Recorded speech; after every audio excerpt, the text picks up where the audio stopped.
Hey everybody, this is herculespetix, founder, curator, docent, and gift shop employee of the herculespetix Academy of Comic Book Studies. Today we're going to be looking at the Megalomaniacal Spider-Man #1. There was never a #2 of this. It's kind of amazing there was a #1 of this. I gotta say, this is probably one of the weirdest comics that Marvel Comics has ever published. I can only imagine what the Wednesday Warriors in 2002 who went to check out the new Spider-Man titles, when they saw this, how outraged they were and disgusted. Because this is written and drawn by Peter Bagge. That's how crazy things were in the early 2000s after Marvel almost went bankrupt. And then they pulled themselves out of it. And they actually did it in a very interesting way. They actually put out some good stuff that people wanted to read. And one of the main things they did was get Axel Alonso over from Vertigo Comics. He came over to Marvel around this time, brought a lot of those type creators over to Marvel for the first time. Guys like Brian Azzarello, Richard Corbin, just a bunch of writers, Vertigo type writers, Peter Milligan, and had a lot of success. This Startling Stories banner here, that was almost like Axel Alonso's little corner of the Marvel Universe when he first started. Eventually, he was so successful that he was just all over the place. But he did a lot of fun little miniseries, weird, like he did that Hulk miniseries, I think it was called Banner, with Richard Corbin art. Now we kind of like, oh yeah, that's not so weird. But God, when I was a little kid, if you told me Richard Corbin would be drawing the Incredible Hulk for Marvel Comics one day, I'd be like, get the fuck out of here. No way. But Axel Alonso pulled that shit off. He got some really interesting creators over. No more interesting than Peter Bagge, the great creator of Hate and many other great comic strips. This is a crazy comic. Peter Bagge doesn't try to alter his art at all. It's not like he's trying to fit in with the Marvel house style or do anything. He's just writing a typical Peter Bagge comic where characters with great dialogue, full of angst and depression. It's just, we'll see. But you're going to agree with me when this is done. This might be the weirdest comic Marvel ever published. Obviously covered by Peter Bagge.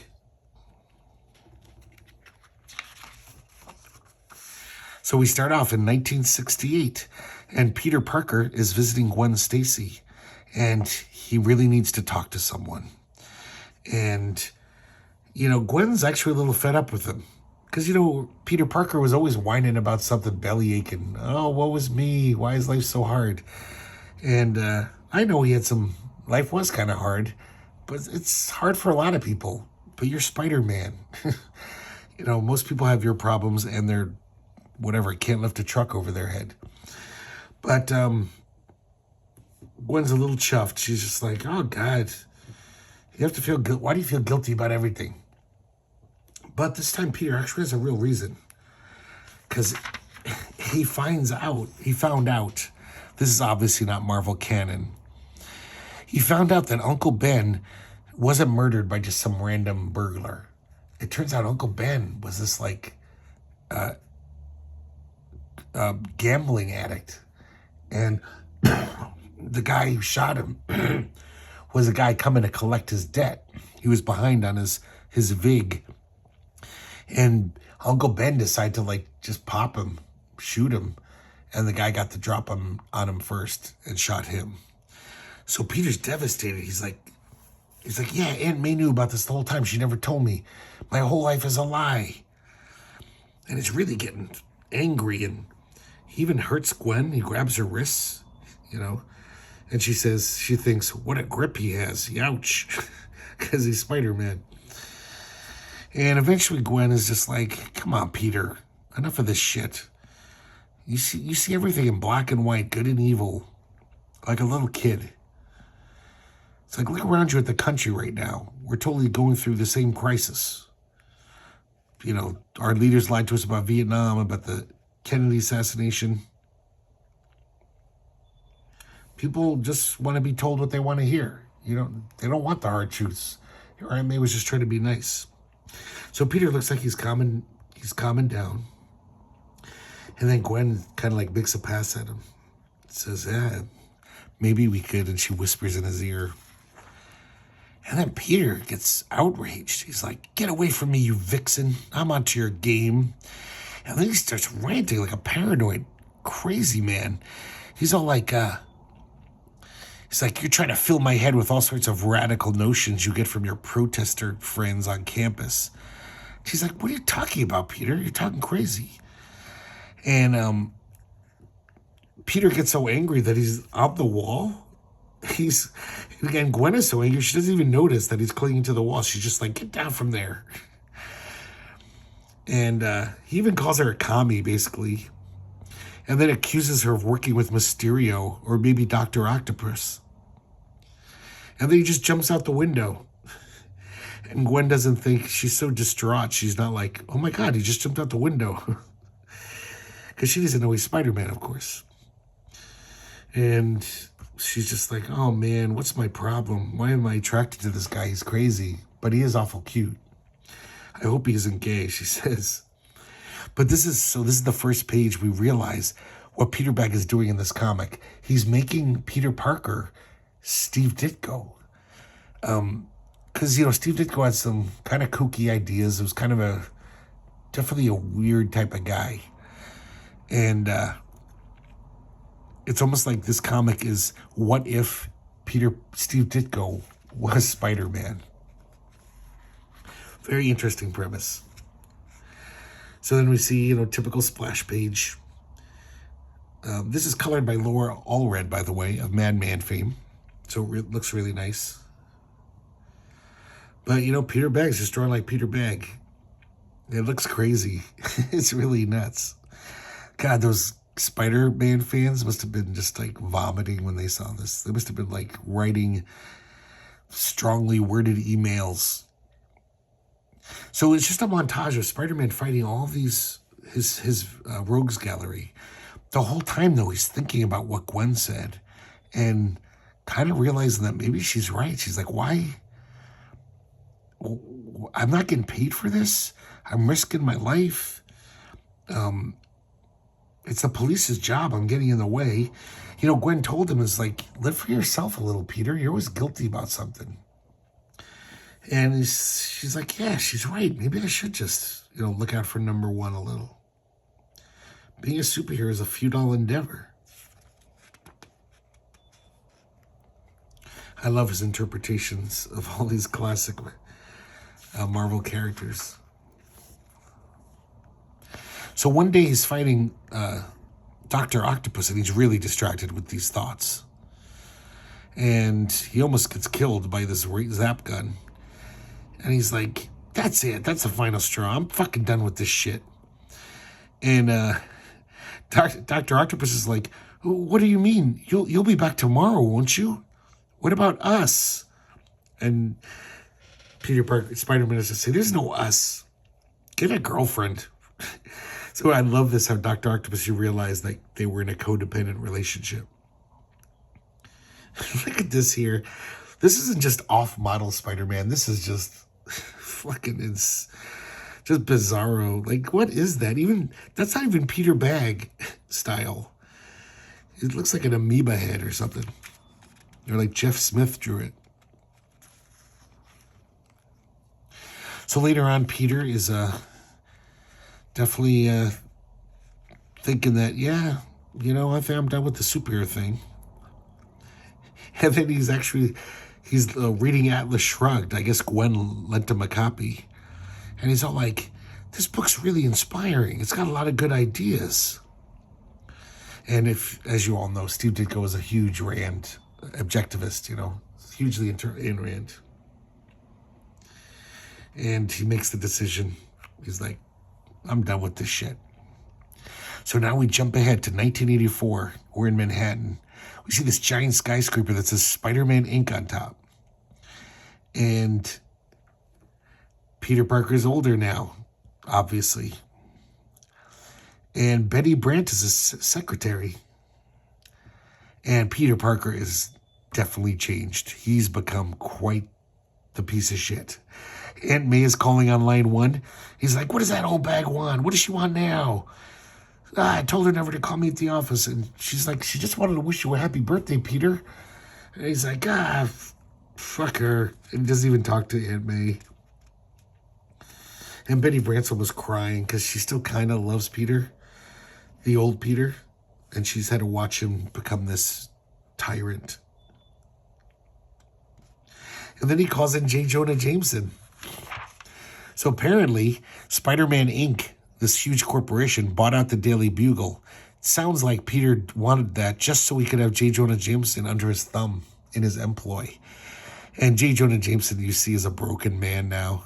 He needs the job. And it's apparent that for years, Peter has just been sadistically abusing him. Kind of a payback for how shitty J. Jonah Jameson was to him. But it's kind of hard to see J. Jonah like this. Just a sweating, spineless little toady. He even makes Jonah lick his feet. And Betty's just like, this is disgusting. That poor man.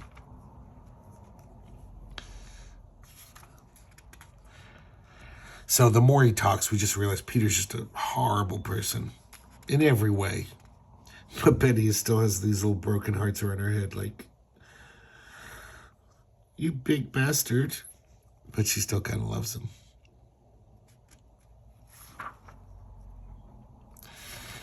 He gets a call from Gwen. He's kind of a shit to her, too. And she's like, hey, I was just calling to wish you a happy birthday, Christ. And she asks, so in this reality, nobody knows Peter Parker Spider-Man still, even Gwen. So she says, hey, you're friends with Spider-Man. Could you get him to do this charity for UNICEF? And he's like, the UN? You know how I feel about the UN. Another Steve Ditko thing. He has a weird thing about the UN. He thinks they're the mother of all whores, the whore of Babylon or something. And they get in this huge fight. I love this Peter Bagge. So good at showing people when they're angry. Totally distorts them. They turn into monsters, basically. When she's done with the phone call, she's like, I wonder if Peter and Spider-Man are lovers. Because she's like, you care more about Spider-Man than you care about me.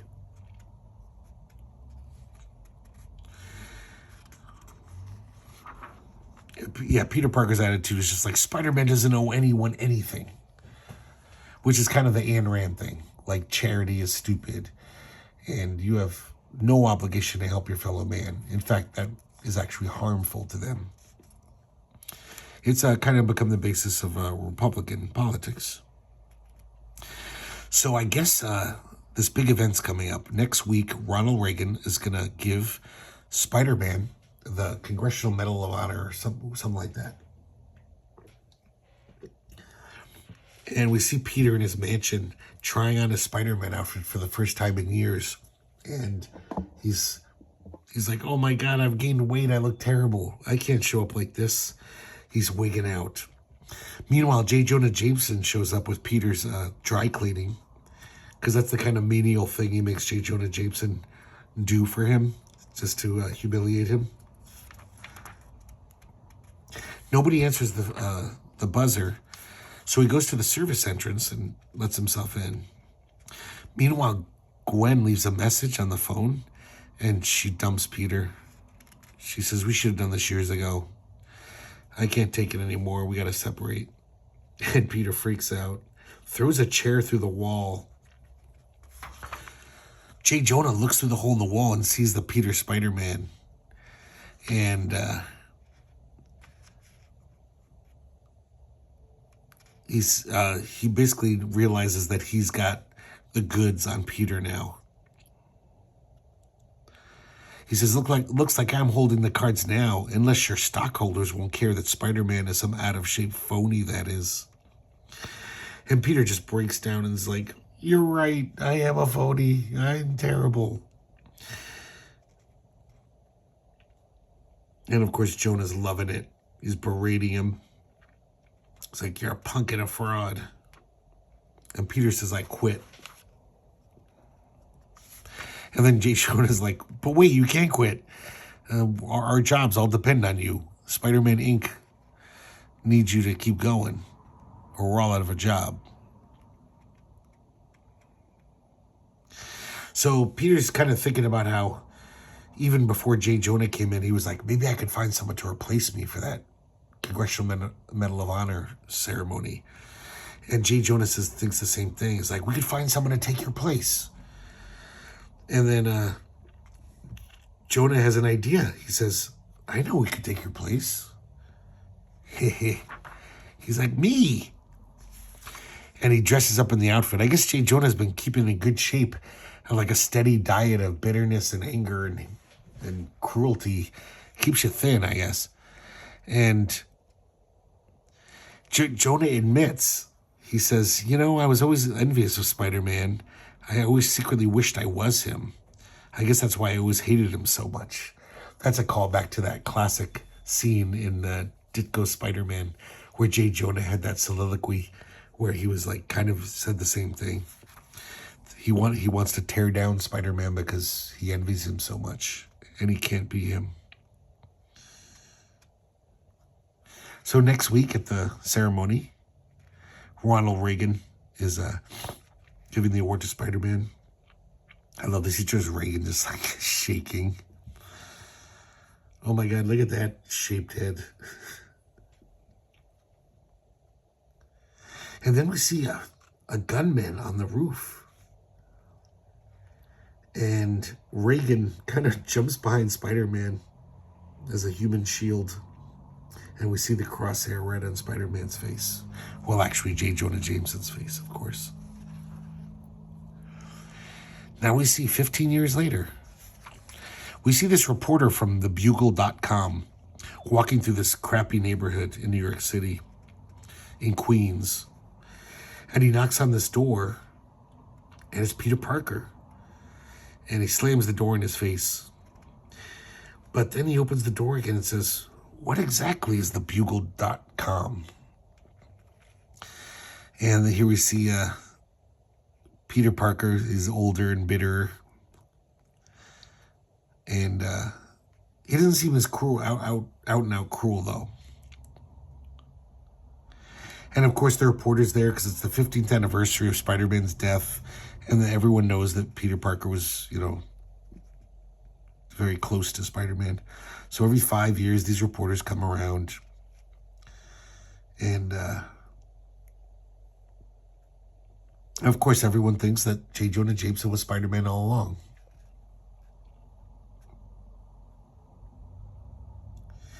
And he tells him how he basically, you know, he lost all of his money.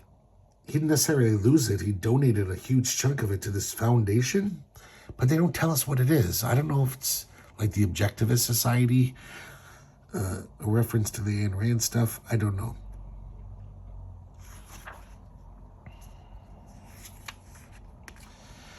And he starts changing the subject, starts doing this speech he's probably told 50,000 people, talking about good and evil.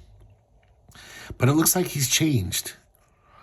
And he says, yeah, I totally still believe in good and evil, only evil isn't always conveniently dressed in a green and purple costume. In fact, sometimes evil looks a lot like the person you see in the mirror. And then he gives the reporter this giant manifesto, this typewritten wad of paper. It's like, yeah, you should read this. This explains my philosophy in more detail. The reporter's thinking, good grief, this is not what I want. And then as he's ushering him out the door, he says, and read up some Ayn Rand if you haven't already. Hopefully you won't misinterpret her like I once did. And the reporter outside, you know, a little later on, he reads a few pages of the manifesto and is like, this guy's a fucking lunatic. I'm not doing this interview. This is a waste of time. But then we hear, we're back with Peter, and we hear a voice from the other room. Who is that, dear? And it's Gwen Stacy. And she says something like, why can't I give that Spider-Man stuff a rest, those reporters? And Peter says, people need their heroes, I guess. And she says, not me. I just want my PD. Just imagine if you continued down that road you were heading. We probably wouldn't be together right now. And as we know, yeah, she'd be dead. So she's like, what are you doing in there? Get in here now. And he's like, I'll just be a minute. He's going through his old stuff. Ta-da! And he's in his old Spider-Man outfit. She's like, get a load of you. That outfit is so gay. Though I must admit that it always brings out the animal in you. Come here, tiger. Growl. So it's kind of this happy ending. I mean, yeah, he's poor and whatever. He's not this great hero, but it seems like a happy ending. Not only for Peter Parker, but for Steve Ditko. Because this comic is about Steve Ditko. And I almost think that, I mean, you know, I'm very happy being a single bachelor, but I do know there's pitfalls to growing old alone. I think a lot of people can get lost in their crazy thoughts, follow dark thoughts down some weird pathway.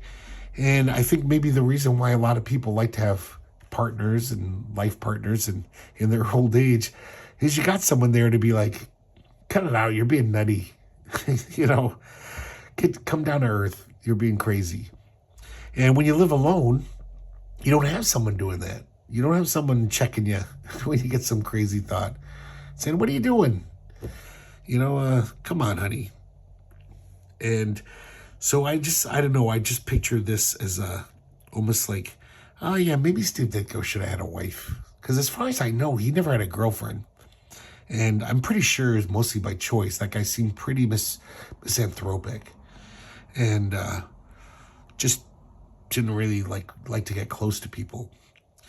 But man, his brain did spin off into some crazy directions near the end of his life. If you've read his later comics, his black and white self-published stuff, I mean, he's just going with his crazy ideas. And no one's there to just say, come on, Steve, think this through. That's silly. Calm down.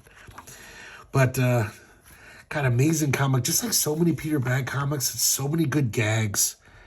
But then there'll be like these great pages of just like, wow, that was like an Edward Albee play. You know, like some really heavy, great character dialogue, scene stuff that's just like, it's not funny. It's just really profound and like, wow, he nailed it. That's very true what he just said. So really great comic, really bizarre comic. Like I said, still can't believe Marvel did this. God bless them for doing it.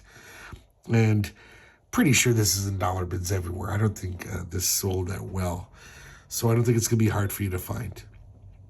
But I hope you enjoyed it as much as I did. And I hope to see you next time here at the Herculespetix Academy of Comic Book Studies.